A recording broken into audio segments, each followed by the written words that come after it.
days. Unprecedented times such as the COVID-19 crisis created a big boost and momentum for the topic, and many companies have no other choice than expedite their digital transformation roadmaps today. And then it was just last week, on Friday the 19th, where our Honorable Prime Minister Tan Sri Muhyiddin Yassin launched the My Digital and Malaysia Digital Economy Blueprint. So there could actually be no better timing for our 2021 digital event from the Swiss Malaysia Chamber of Commerce, which we have together with our colleagues from the CCI France Malaysia, the Malaysia French Chamber of Commerce and Industry, and the Camara Malaysia Spanish Chamber of Commerce and Industry. Before we are now going to hear from our two amazing speakers, may I ask my two German colleagues to give us a quick welcome note. May I hand over first to Michel Lossac, the chairman of CCIFM. Michel, over to you. Okay. Merci, Michael. Thank you very much.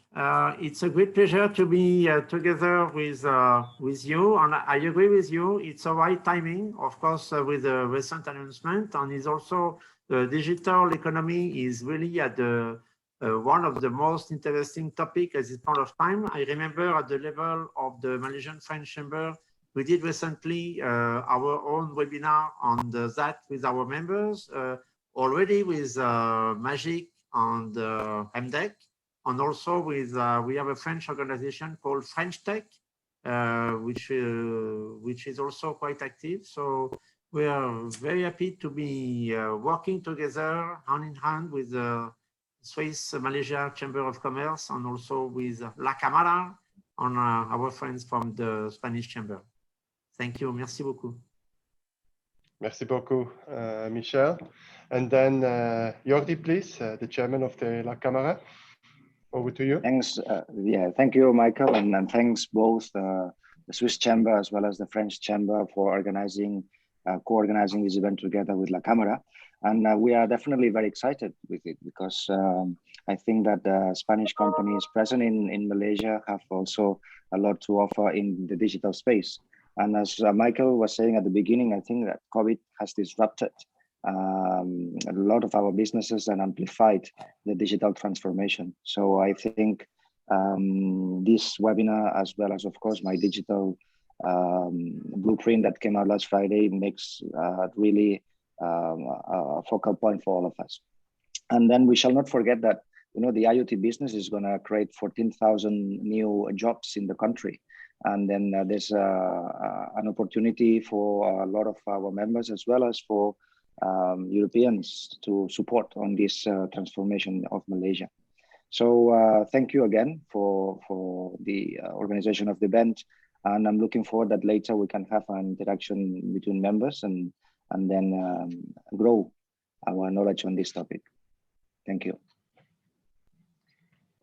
Thank you, Jordi. Before I'm going to introduce our first speaker, maybe one point logistically. I'm sure there will be a lot of questions coming after the presentation. Please hold your questions. We reserved enough time for it, and there is a Q&A function in Zoom. You see at the bottom of your screen where you then can enter your questions later on, and we will try to answer them, or together with the speakers try to answer them. We will remind you again when it's the good time to raise your questions, but maybe you already start thinking of what questions you have, or please note them during the presentation. Without further ado, let me now welcome our first guest speaker, who is Mr. Velayutham, the Head of Business Development, Investment and Industry Development of MDEC, the Malaysia Digital Economy Corporation. Siva, over to you. Thank you and welcome. We can't hear you. You're probably on mute still. Siva, you're on mute. Siva, you're still on mute. Okay, sorry. No worries. Now we can hear you. Yeah, okay. Okay, so everyone could see my screen, right? We can see your screen now, yes. Okay. So thank you, Michael. Thank you to CCIFM Swiss Chamber and also Spanish Chamber for giving us this opportunity to share about digital economy update. As Michael highlighted, digital is an important sector which is cutting across all industries. And the country has also started focusing more and more towards the digital economy overall. So I have a couple of slides here. We will update in general what's happening out there in terms of digital economy, and then zoom into MDEC initiative in terms of digital economy initiatives that we are currently pursuing for 2021. Firstly, let me start with the evolution of digital economy in Malaysia. So it all started back in 1996. So during that period, the then Prime Minister, he realized that Malaysia could never just realize on the traditional sectors like manufacturing and also what do you call that, commodities-based industry. And Malaysia has to move forward with the knowledge-based industry. So at that time, they started the MSc initiative, and the four major things that they looked at that moment is, number one, does Malaysia has IT infrastructure or to support global IT or knowledge-based economy or IT industry in Malaysia? Number two, we looked into the talent development in Malaysia. And lastly, we also looked into the growing the foreign companies and also the local tech companies in Malaysia. So 1997, we managed to attract 4 global companies to Malaysia: NTT, Oracle, Ericsson, and Intel. Then in 2000, Malaysia started focusing also on the shared services. Shared services has contributed almost 600 plus global MNCs to have their shared services or GBS centers in Malaysia. Some of the, and even now we are getting a lot of interest on the shared services and GBS centers. So in 2008, we managed to already have 2,000 plus IT companies at that moment registering with MSc, and some of the key shared services players at that time is Dell, Shell, ExxonMobil, HSBC, and those. And then when the internet economy boom happened in the 2014-15, then we started seeing internet economy, the new internet economy companies coming into Malaysia, the Googles, the Microsoft, and Huawei, and further growth of the MSc, number of MSc companies to 4,000 plus. 2017, we started looking into DFTZ or the other industries within the internet economy, and some data on e-commerce. In 2019, the e-commerce market was in Malaysia was valued about USD 3 billion, and it's expected to grow to over USD 15 billion by 2025. So e-commerce is up, and the reason data on e-commerce is that Malaysia had the fastest growth in terms of e-commerce during this 2020 pandemic period. And and then data here, 2019, we are not, we are also looking into how can we develop more local companies to become regional or global champions. So we have a couple of companies which has been featured under in 2019 in Forbes Asia's 200 best under $1 billion company. And 2020 NTIS was launched. This is where my counterpart from Magic, Mr. Rajen, will share further. And lastly, as Michael highlighted, 2021, just on 19 February, our Honorable Prime Minister launched the Malaysia Digital Blueprint. Okay, some of the key highlights of Digital Blueprint is number one, by 2025, they are expecting digital economy to contribute almost 22.6% of the Malaysian GDP and hire 500,000 people in the digital jobs. And number two, there's 3 phases for digital blueprint here. The phase 1 is between 2021 to 2022, where the government is looking into strengthen the foundation of digital adoption.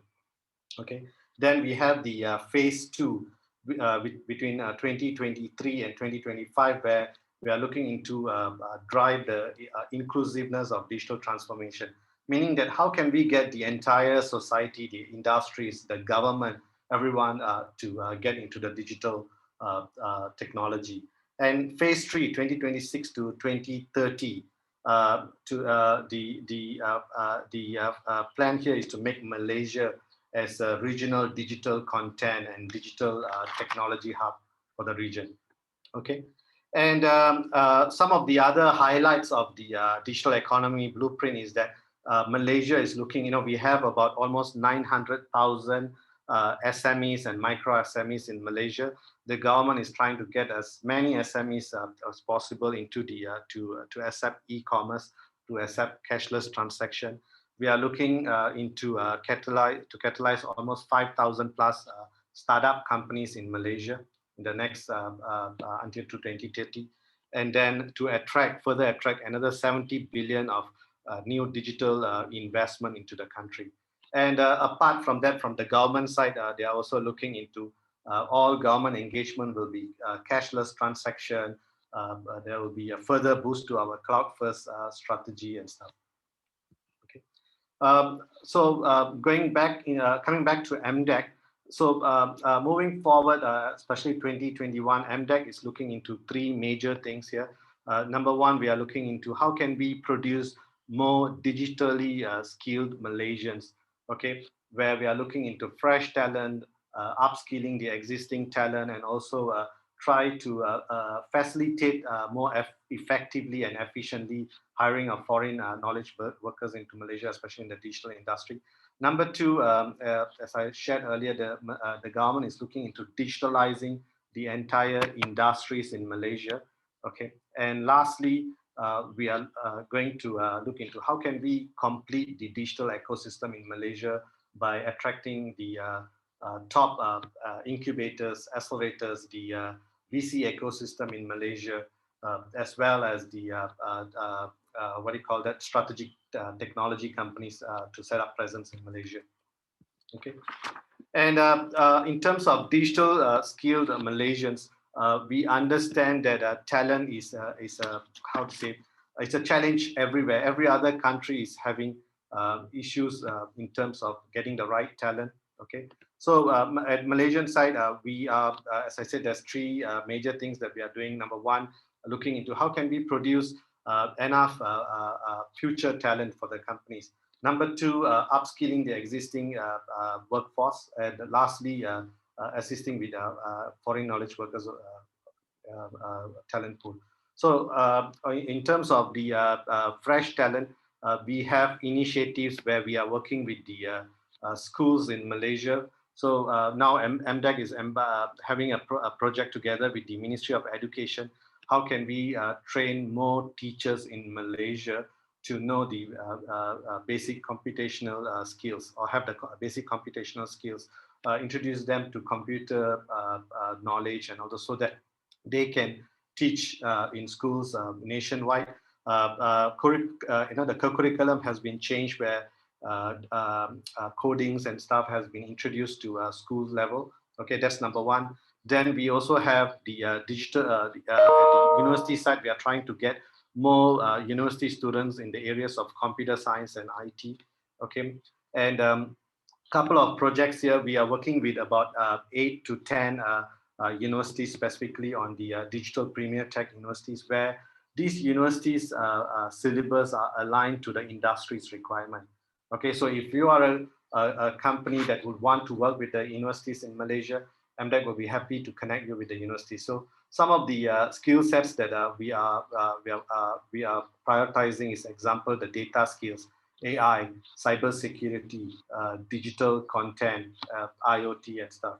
Okay, and then we also realize that a lot of companies, a lot of talent out there need to be upskilled. Here we are working with agencies like HRDF, and although, say, example, if you have a Malaysian talent in your organization, how can we provide facilitation in terms of free upskilling programs for them? So these are some of the initiatives from the upskilling the current talent.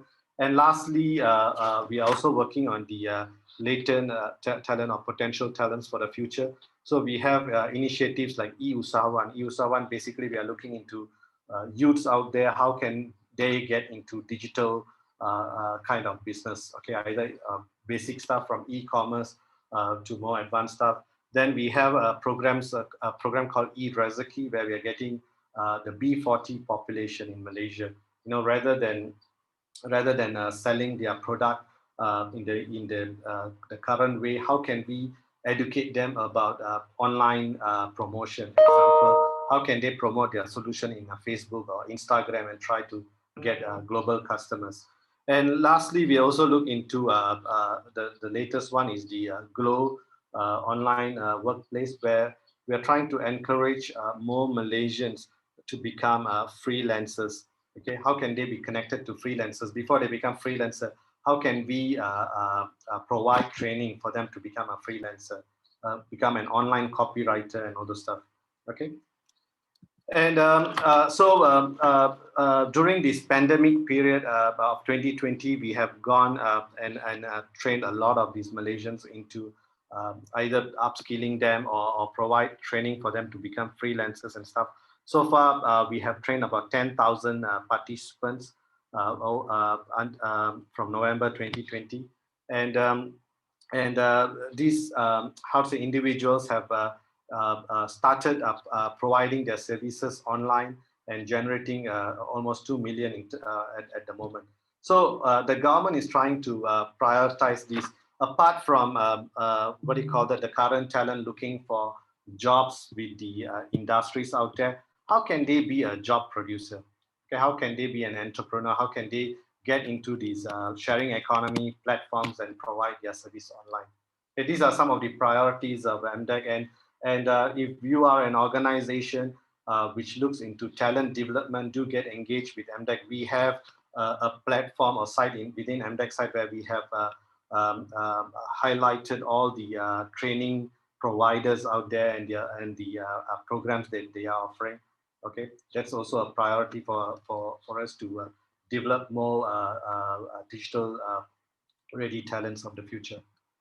In terms of digitalizing digitally powered businesses, there is 2 parts to this. Number one, we are looking into strengthening the local tech companies in Malaysia. How can they also take part in providing or digitalizing the industries and providing services to the people? And the second part, we look into digitalizing the industries in Malaysia. Okay, so the first part is the technology companies in Malaysia or Malaysian-owned technology companies. The second part is basically digitalizing the industries. So for local companies, we have programs, whether if you're a startup or a scale-up, okay, where startups, this is also open to foreign startups which are based out of Malaysia. We have Malaysia Digital Hub, where startups are connected to the entire digital ecosystem, whether the mentorship, accelerators, incubators. We work closely with MDEC, where MDEC will share, Mr. Rajen will share more on that. We have the MTEP program, Malaysia Tech Entrepreneur Program, where technopreneur visas are provided by MDEC for entrepreneurs who would want to set up presence in Malaysia. We also have a corporate partnership or corporate innovation program.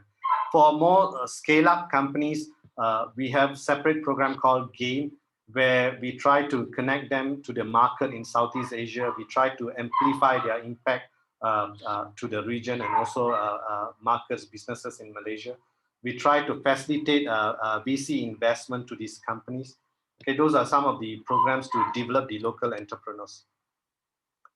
And apart from tech companies, the other focus of MDEC also is the creative economy. Whether if you are a company which provides animation services or games development or visual effects or other kind of content development, MDEC looks into developing the talent, trying to get these companies to grow further in Malaysia and also the region, and also into their IP commercialization and stuff. Okay, and in terms of digitalization of the industries, so we found out based on the one of the recent survey, only 32% of the industries in Malaysia have digitalized.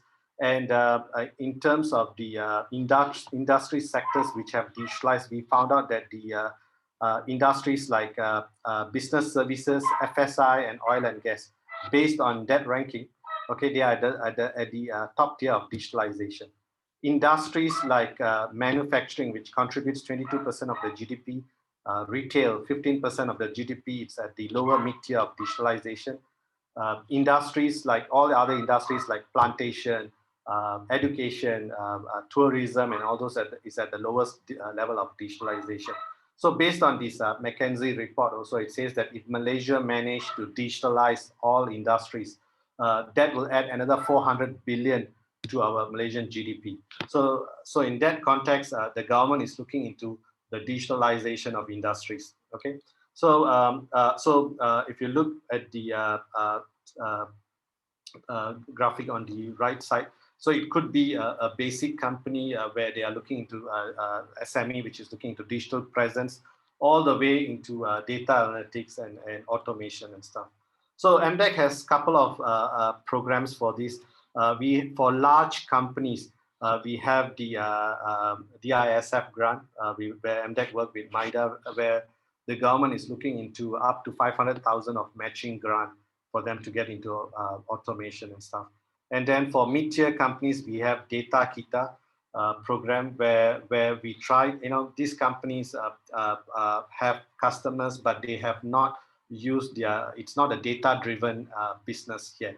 So what MDEC does is that we try to connect them with the ecosystem for them to use their data effectively, either to create ancillary offerings or increase their revenue and stuff. So it could be connecting them with the startups or technology companies out there, or even provide funding to also, and also lastly, connecting them with the talents in the data ecosystem. And then for small enterprises, we have the SME 100 Go Digital, where the government has, so we have a lot of technology companies who have registered with us to offer their solution for the SMEs in Malaysia.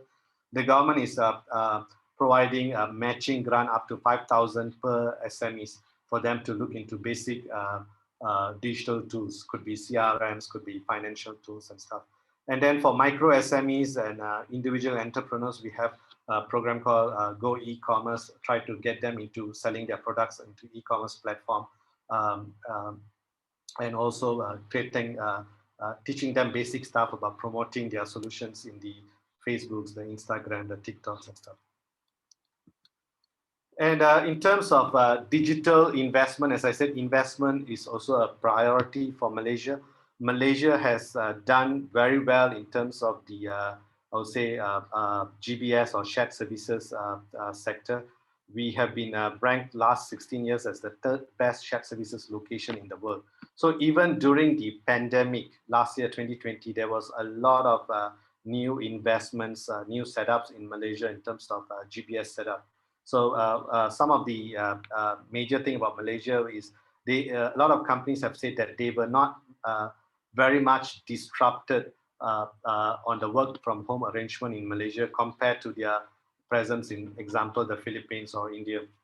Number two, because of the multilingual and the infrastructure support availability in Malaysia, a lot of companies have started looking, even this year, even last week, we were talking to major MNCs who are moving their operations from Hong Kong to Malaysia. So GBS is a major industry. So last year, MDEC managed to even connect about our talent which have lost their jobs in the other industries to GBS companies, about 51 of them. So GBS is one of the major industries which is growing even during the pandemic. And moving forward, 2021, these are the major bets that MDEC is taking in terms of investment. We are from at the top of the spear. We are looking into the big bets, like how can we bring in more blockchain or advanced robotic or VR, AR companies into Malaysia. Okay, that's for to basically looking into the future growth of emerging techs in Malaysia, technology in Malaysia. Secondly, the priority will be very much digitalizing the industries, as I shared earlier. So some of the industries that we have chosen for 2021 is agriculture or ag tech, clean tech, fintech, health tech, and smart manufacturing. As you all know, agriculture contributes almost 7.1% of the GDP. And Malaysia's food import bill, we are not a self-sustaining country. Our food import bill is about 60 billion ringgit. Okay. And we also realize that no country has become a developed nation without transforming their agriculture sector. So this is one of the major opportunity for global tech companies who are good in the ag tech side to look into Malaysia in a big way. And then the second industry, clean tech. Malaysia, the Paris Commercial Malaysia has also agreed or pledged to reduce the carbon emission by 45% by 2030. So the government is looking into having more clean tech companies in Malaysia, and have a target of these clean tech companies contributing about 180 billion ringgit in terms of revenue, and also hiring 200,000 people by 2030. So clean tech is also a major focus from an industry perspective from the government, but MDEC is also trying to see how can we build the clean tech technology ecosystem in Malaysia.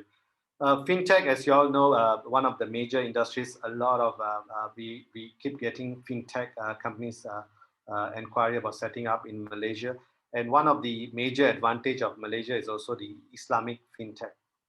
Okay, and this is because 48% of the Islamic susuk market share globally is controlled by Malaysia. So fintech is another major industry. There's a lot of growth in Malaysia.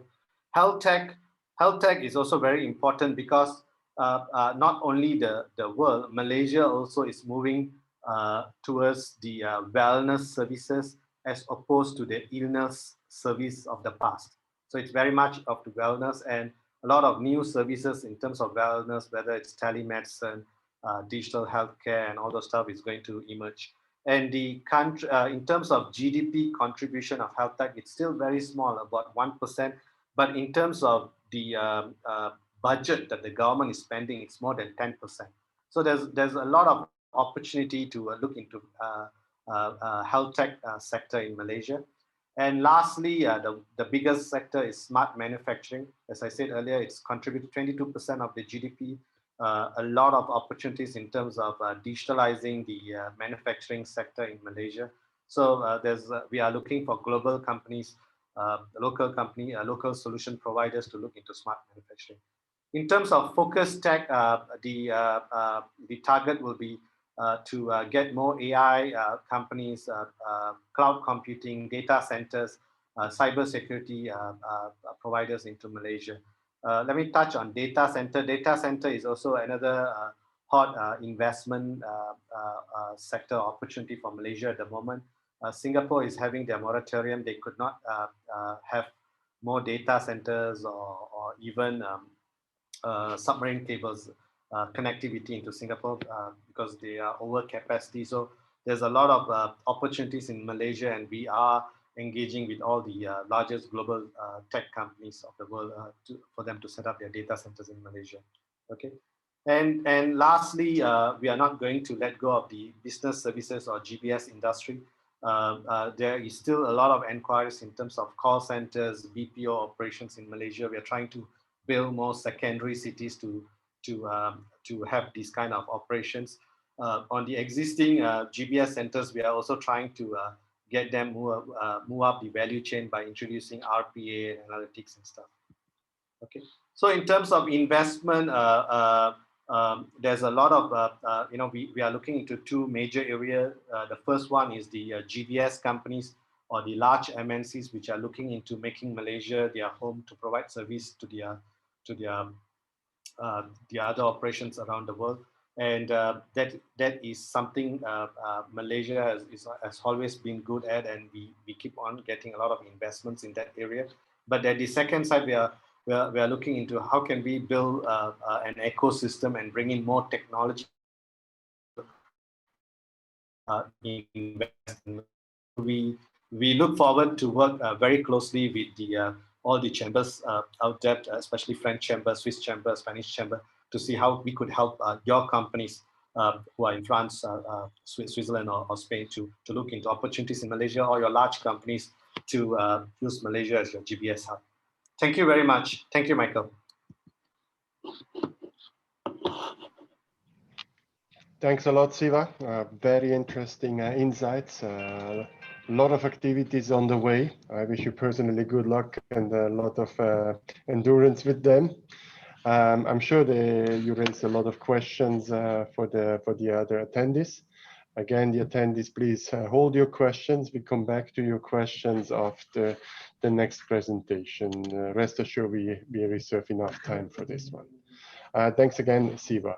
Now I'm very happy to give the word to Mr. Rajen Dorairaj, Senior Manager, Partnership Malaysian of MDEC, the Global Innovation and Creativity Center. Over to you, Rajen, and welcome. Good afternoon, everybody. Thank you very much, Michael, for the kind introduction. Thank you to the Swiss Chambers, French and Spanish Chambers for giving me this opportunity to present about MDEC. I think this is the first time MDEC is actually engaging these organizations. Thank you very much, Pauline, for arranging this too. Yeah. So I'll just take you through what MDEC is all about and what we offer.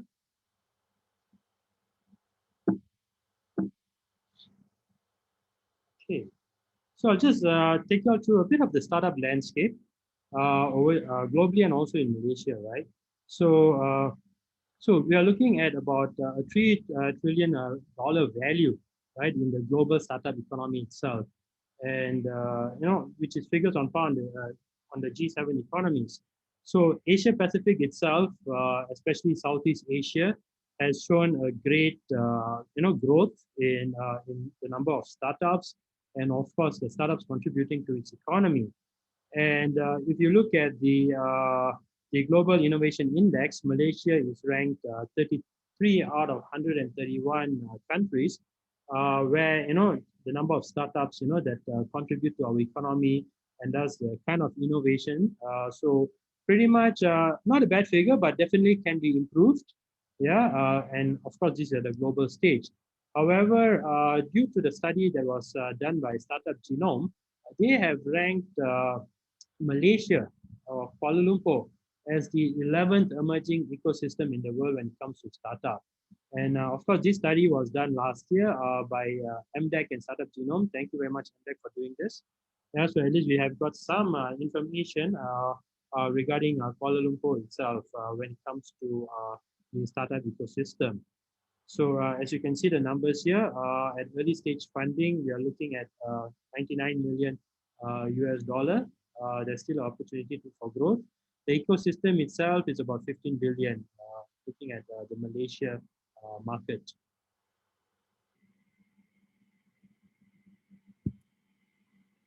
About MDEC, just to give you a brief background, MDEC was started, or rather incepted, back in 2014, specifically to develop the startup ecosystem in Malaysia.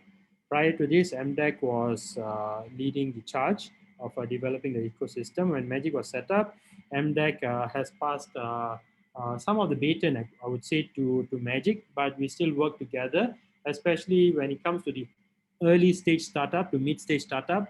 MDEC does a lot of capacity building programs, and then once the startup is kind of matured, then we hand them over to MDEC, and we call them scale-up companies, as what Mr. Siva has shown earlier in his slide. So MDEC and MDEC do work closely together in developing the startup economy. So our mission, okay, is building high economic and social impact via cultivating a creative and innovative entrepreneurship culture. So MDEC essentially looks into the entrepreneurship and innovation ecosystem for startups and social enterprises. We also enable a thriving and a sustainable entrepreneurial landscape, nurture and navigate local startups and social enterprises, okay, into successful and sustainable businesses. And we also catalyze global opportunities through acceleration and market access. We do also provide market access not only domestically, but internationally to our startups. So MDEC vision of building a vibrant and sustainable startup and social innovation ecosystem is well and good, but why are we doing this, right? So that, I'll take you through the rest of the slides to show you all why we are actually doing this. So some fast facts about MDEC. Since our inception, we have run about a total of 1,100 programs. to help build up the startups, not only Malaysian startups, but international startups. We are one of the few government agencies that run, I would say, an accelerator, and I think the only one in Southeast Asia. So MDEC is the only government agency that runs an accelerator called GAP, Global Acceleration Program. And this year is our 7th year running, starting in June. It's a 3 months program. So about 1,640 startups and social enterprises has come through this program. Partnership with ecosystem partner, about 120 and growing. Individuals, about 110. Investments raised. So our startups typically, when we nurture them, when we help them grow, we also connect them to the investment ecosystem, the VCs, the angels, the PEs, and of course ECF, equity crowdfunding. So far, our startups have raised about 198 million since 2014, and the economic impact is about 1.9 billion. So typically, MDEC, being a government agency looking into the developing the startups, but we are guided by the mandate of entrepreneurship and innovation. Plus, we also align to the UN SDGs, because that is one of the guiding principles of MDEC since it was incepted. So the strategic pillars, and alignment of MDEC to the National Technology Innovation Policy, 2021 and 2030, under the Ministry of Science and Technology, which we are an agency under. We report to MOSTI. So our vision, as what I mentioned earlier, to create a vibrant and startup social innovation ecosystem. Typically, we navigate, enable, facilitate, and aggregate. So looking at this, we've got the strategic trust, which are in the DISTIN, right, which is the policy, which is technology development via research development, commercialization, and innovation. Local technology-based industry. So we are very much into developing that. Adopting the STI talents, and global excellence. So the enabling factors is, of course, the partnership, where I am the head of partnership at MDEC. So I establish partnerships with agencies, academia, the private sectors, of course, foreign government and international companies. So we welcome partnership with, multinationals based in Malaysia in the 3 chambers, of course, not limited to it also. Some of the partners that we have, as you can see, we categorize them into the accelerator partners, the government agencies, international partners. Of course, this is not exhaustive.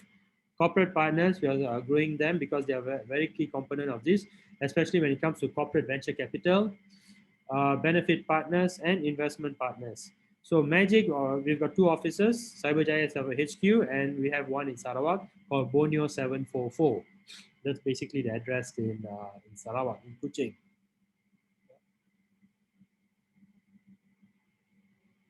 So this is an overview of our role in the startup and social innovation ecosystem. So we have got a number of touch points, which is the agencies, private sector, academia, and our target group, the beneficiaries are entrepreneurs, women, youth, and the B40, the lower income group, and the rural group. MDEC basically looks into the like what I mentioned earlier, the navigator, enabler, facilitator, and aggregator role, where essentially we look into capacity building. We run a lot of capacity building programs. Like I mentioned, one of them is the accelerator. We have got boot camps. We have got pitching sessions. We've got even a pre-accelerator this year, which we are launching. So we work with a lot of partners, with other accelerator partners like Sunway iLabs, Petronas Ventures, Sime Darby Plantation. They have also got an innovation lab, etc. And then the funding partners. And when it comes to regulatory and policy, we work with other ministries by advising them on the startup policies. Our agencies that we actually work closely with, which is under the Ministry of Science and Technology, when it comes to funding, especially Cradle, MAVCAP, MDB, and MTDC, these are very strong agencies within the startup ecosystem, which we work closely with. Yeah, so they do have grants. Of course, MAFCAP is a VC, a government VC. MDV gives, I would say, financing and loans. MTDC provides grants also to typically technology-based startups. However, we do work with, like the VC community, the angel community, etc., in terms of creating a bigger pool of fund for our startups to tap into. So magic programs across the startup lifecycle, typically this is how we map out the startup lifecycle. So you do have early stage programs for the startups which are ideation, who require validation of their ideas. So we've got, coffee chats, grill or chill, which is a pitching session, e-nation symposium, which we run every year. This year is a series and we are beginning it at the end of March, all the way to in October. We do have workshops, which is run by Magic Academy, ecosystem builders, etc. Ecosystem builders are basically the like 1337, Deep Ventures, etc. And also co-working spaces. We work closely with them because they run a lot of programs for the developing startups. Then at the middle stage, at product development stage, okay, we have startup boot camps, and we have got a plethora of mentors which we have partnered with. These are industry leaders. These are successful entrepreneurs, and I would say startups which are in our alumni list, startups which have actually successfully gone through Magic's programs and have actually grown their business. So they come back and be mentors to this middle stage or early stage startups. And when it comes to late stage, we've got our Global Accelerator Program, which is for startups which are looking at pre-series A and above, which already have traction, profitable, and may not be profitable, but then has got a very good balance sheet. Yeah, we have got an industry-based accelerator, and this year we are focusing mainly on the agriculture sector, education, healthcare, travel, tourism, and manufacturing. So, and we do have these go-to-market programs under our ASEAN Center of Entrepreneurship, where we call it the Startup Exchange. We've got, I would say, the Social Innovation Buy for Impact program. We have the National Innovation Technology Sandbox. So these are, I would say, programs which are mainly for late-stage startups which require market access. Having said that, one of the biggest drivers of an innovation economy is the NTIS, the National Technology Innovation Sandbox, which we launched in October last year. So the NTIS essentially is a program, okay, to help startups which are having, I would say, products at technology readiness level, TRL, okay, 6 and above. TRL 6 is basically technology which have already been tested out in a closed environment, but now they want to test it out in an actual environment, which is a sandbox to run pilots. So, and for this, we have to actually work with various partners to create test beds, whether it's for drone tech, whether it's for the health sector, the agri sector. And this year, we are focusing on the 5 key sectors, which I mentioned earlier: manufacturing, education, healthcare, agri, travel, tourism, because we believe these are the 5 key sectors which have been affected badly by the COVID phenomenon. Yeah, so we are looking at this 5, and we have allocated about 100 million ringgit for the startups to run the pilots, okay, at the various test beds. One of the initial sandboxes that we have launched is NTIS and FELDA, right? So we are looking at test bedding, various technology when it comes to agriculture with FELDA, and so that the settlers can also, I would say, increase their income, right? Because when they were to adopt these technologies, when it's tested there, it can also, one of it can actually help the startups commercialize their products. On the second, on the other side of the coin is to help the settlers, adopt this technology. So there'll be digital transformation happening in the settlements. The other one is the launch of the NTIS and Drone and Robotics Zone, BRZ, in Iskandar, Malaysia, down south in Johor, where we have got this test site for drone technology and various applications of it. We have partnered with Iskandar Investment Berhad. together with DHL for this. The other part when it comes to social innovation, social enterprises are a big part of MDEC also, because we are very much aligned to the environment, social and governance impact. So a lot of social enterprises, I would say, require assistance from the government, and MDEC being the key agency to assist social enterprises. We launched the SIM grant, which is a social impact matching grant, last September last year. Yeah, and it's basically based on crowdfunding for the social enterprises, and we provide them a matching grant along with a 20% rebate for the platform fees. And we work with a few partners over here, which is to raise the crowd, which are basically crowdfunding partners. Once the social enterprise raises the amount, we will match that amount up to R500,000 ringgit for them to use it for their operating expenses. And of course, CAPEX also. The other program that we launched last year, also in September, is the, I would say, the Buy for Impact movement, which is to create that awareness not only amongst the government agencies, but also in the private sector to procure from social enterprises. Yeah, these social enterprises are unique businesses which looks into, helping, the B40 group, the single moms, yeah, I would say the physically challenged groups. They employ them and they create products to be sold to the market. So, and they are actually profitable businesses, because we don't look at them as a philanthropic angle. We look at them as a actual business creating profit so that they can be sustainable. So this is a very key program for us to assist them, in creating awareness for the social enterprises, where the business community and the government can procure from them, yeah, good quality products. Having said that, I've come to the last part of my slide. Yeah.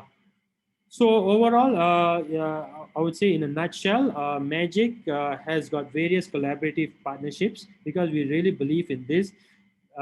Essentially, I would say coming from that startup background, because working with the ecosystem, working with partners, only then startups can actually, grow their business. So that's how MDEC, we have that mindset of working with various partners, not only government agencies, but multinationals, corporates, the SME, the industry association, etc.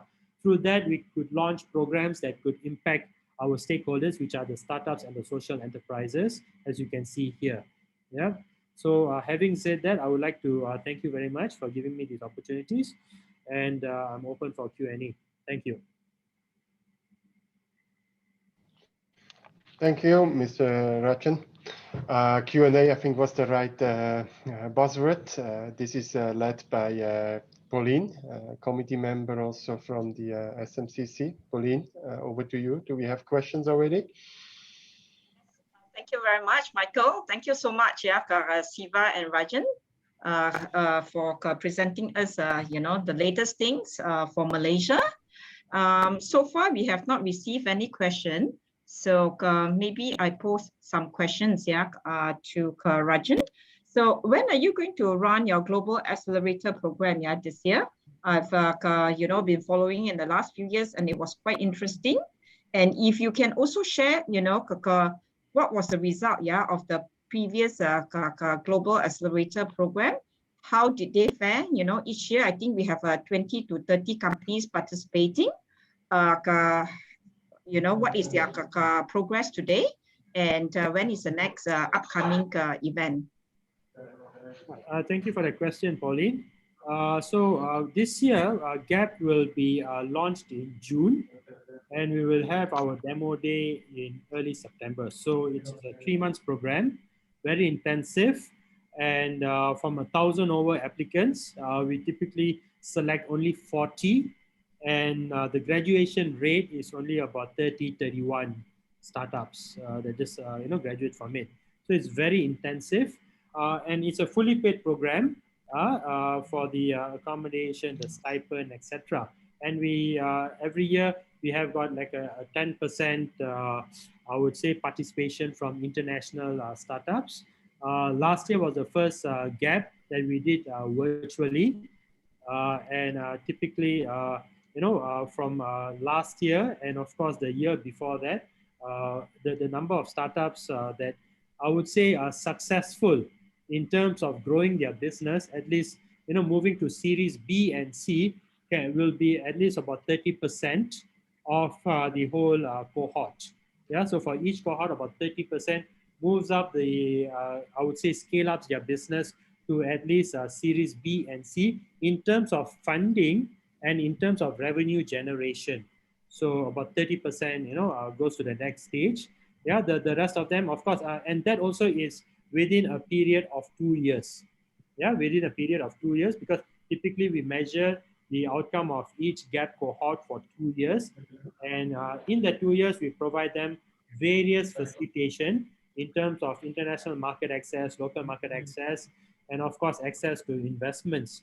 So, and in that period, they get to, raise a significant number, significant funds and acquire businesses. About 30%. Okay, thanks a lot. When is opening of this registration or application for this year's gap? Okay, so this year's gap application will be open in middle of April. Yeah, so there's that 1.5 months of selection before we kick it off in June. Okay, thank you. So we have received a few questions now on our Q&A box. The first question, what about the percentage of mid to large companies already engaged on digitalization? Siva, do you want to take that question?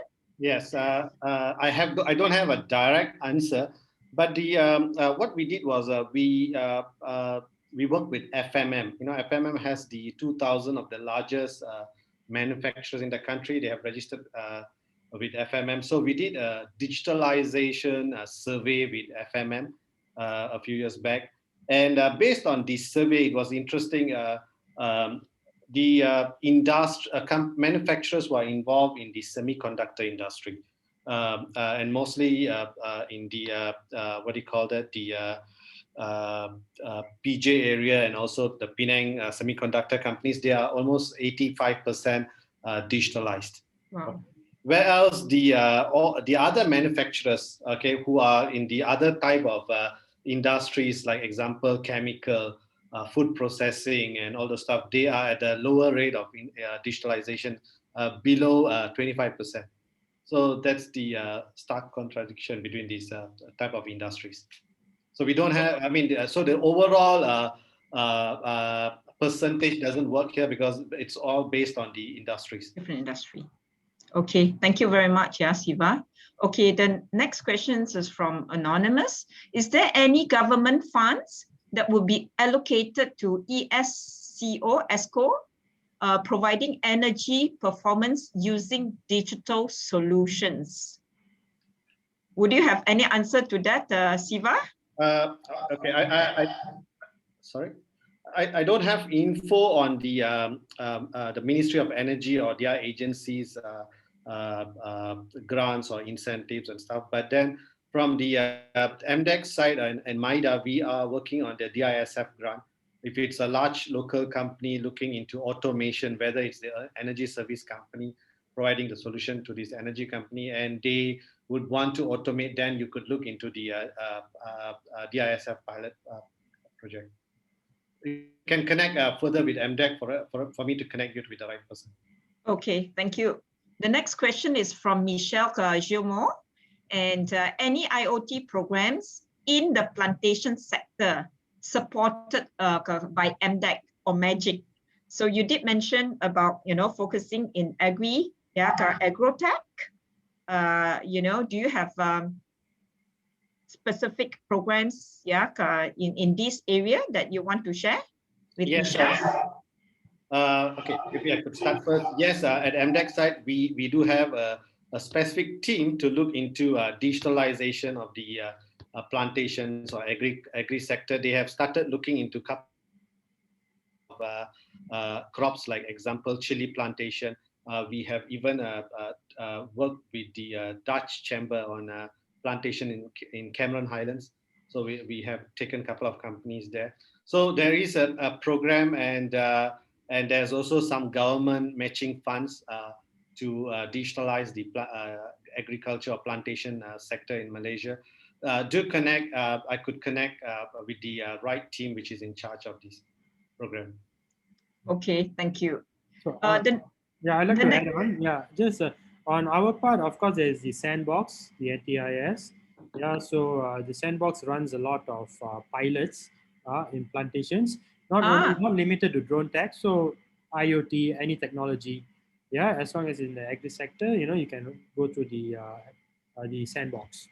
I see. So you have a sandbox for the agri sector as well, especially in drone tech, right? Yes, exactly. So, but of course, it's not limited to that. Okay. Other technology also can be tested out. Okay, thank you very much. We have another question from Quanta. He said, I think this is mainly for you, Rajen. Is a new startup can be owned 100% by a foreigner? Definitely, we welcome foreign-owned startups in Malaysia, and we provide the same, fair facilitation and opportunities. Okay, that's good to hear. Yeah, thank you. The next question is from Xavier from the French Embassy, and his question is, what are the topics that are managed only by MDEC and those driven only by MAGIC? MAGIC focuses only on startup. I guess you have explained this a little bit, yeah, Rajen, that you are mainly doing very initial stage. Yes. Maybe you want to explain that again. Yeah. So we work on early ideation stage startups all the way to the mid pre-series A startups. Yeah. And also social enterprises. So we work on this too. Social enterprises, we take them through the whole spectrum. But however, when it comes to tech startups, up to the mid-stage pre-series A, where they already have traction, they've got sales and all that, okay? And we provide them market access. However, if they're going to go towards a scale-up, then we try to facilitate them to MDEC, to take it to the next stage. Siva, you have anything to say on that? Yeah, so MAGIC and MDEC, we complement each other, as Mr. Rajen has shared. They look more into the startup side. MDEC look into building the digital economy ecosystem overall, whether it's the talent development, as I shared earlier. We look into the digital demand side. So digitalization of industry is not about digital increasing productivity or the revenue of these companies, but also it creates a lot of opportunities for the startups and technology companies to provide their solutions.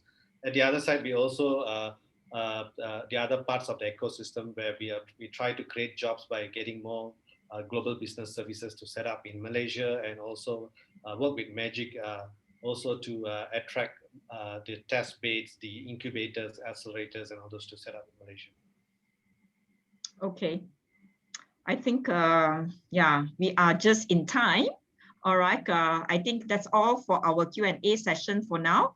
I hand over back to Michael. This was awesome. Thanks a lot to our partner chambers. Michelle, just a minute, 1 minute. There is a last question. Okay, we take the last question. Sorry. What is the type of engagement MDEC or MAGIC have with oil and gas companies established in Malaysia so far? Okay, Rajen, you want to start first? Yeah. So far we've been working with Petronas Ventures, because they have this venture arm to work with startups to get them to adopt the technology in Petronas businesses.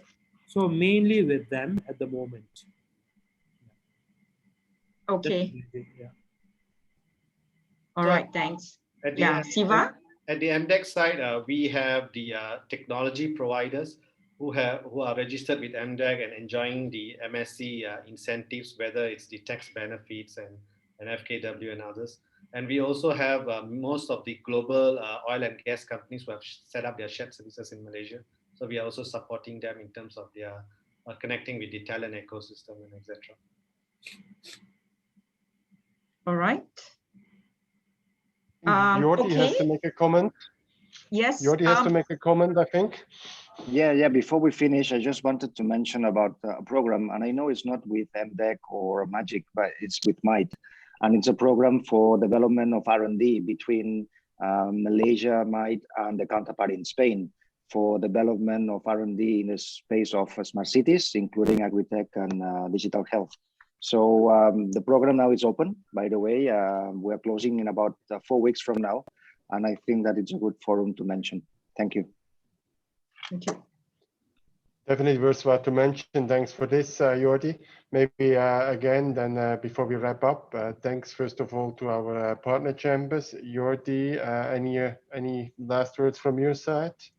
Well, again, the announcement you just made. Yes, no, sorry, I was to make sure that there was a space for it. Thank you very much, MDEC and Magic. It's been a very comprehensive presentation. And I can see that this digital space will definitely foster the bilateral trade between Spain and Malaysia. Spain has a lot to offer.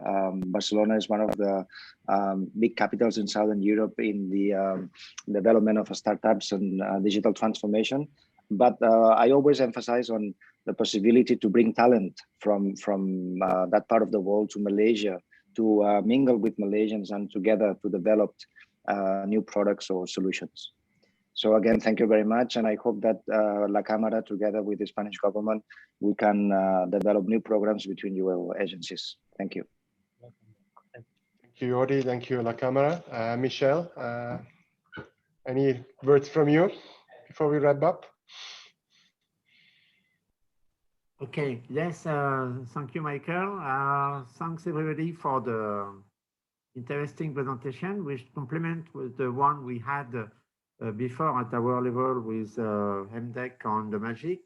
Especially, we explore a little bit in the same way as Jordi just explained, also to try to see how we could also assist Malaysian companies willing to develop activities towards France and towards Europe. So we have already got recently a discussion together with MIDA and Magic and MDEC on that. So let's work together to make it happen. And once again, it's this event on the topics we are talking now is emphasizing on the close cooperation and relationship that the various European chambers of commerce are having with the Malaysian agencies on the good support we get from the Malaysian government through this way.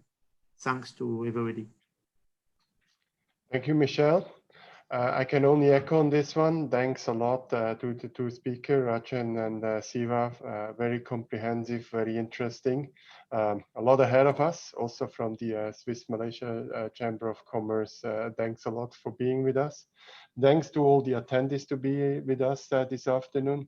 Thanks, Pauline, for the support with the moderation. And thanks for all the people in the background who helped to make this webinar possible this afternoon. Very interesting. Hope to talk to all of you soon again. And with this one, we wrap up. Thank you, everyone. And take care. Bye-bye. Thank you. Bye. Au revoir, merci. Au revoir. Bye-bye. Au revoir. Yes.